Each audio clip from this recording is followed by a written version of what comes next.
In December 2011, my mom filed for divorce from my stepdad. We were all unaware of the difficult times ahead regarding the custody of my youngest sister. The Children's Equal and Shared Parenting Act was recently passed in April of 2012. The act requires in almost all divorce cases with minor children that each parent will receive at least 45.1% of parenting time. The act overrides the interests of the child and in some cases disregards cases of abuse and neglect. The Children's Equal and Shared Parenting Act is harmful to the children involved and does not take the child's best interest close enough into consideration.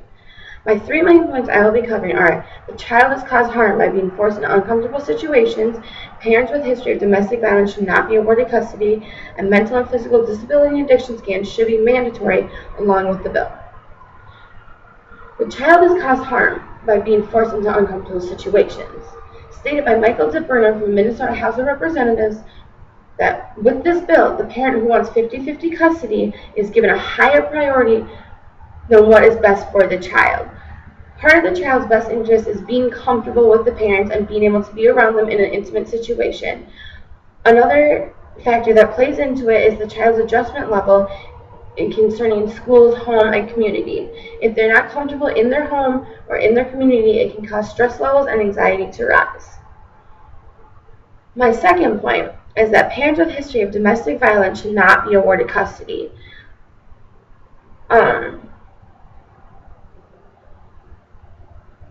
Totally just blanked. Allison C. Morrell stated that children exposed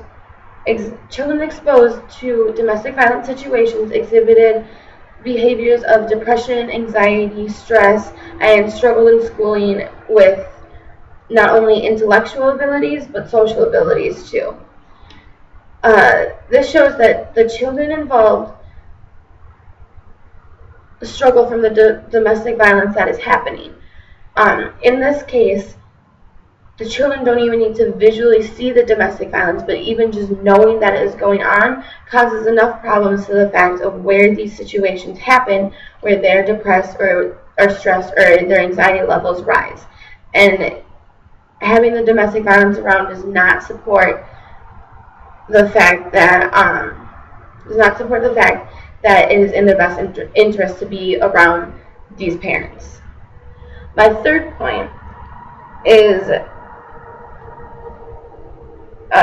mental and physical disability scans should be required in order for the bill to take place.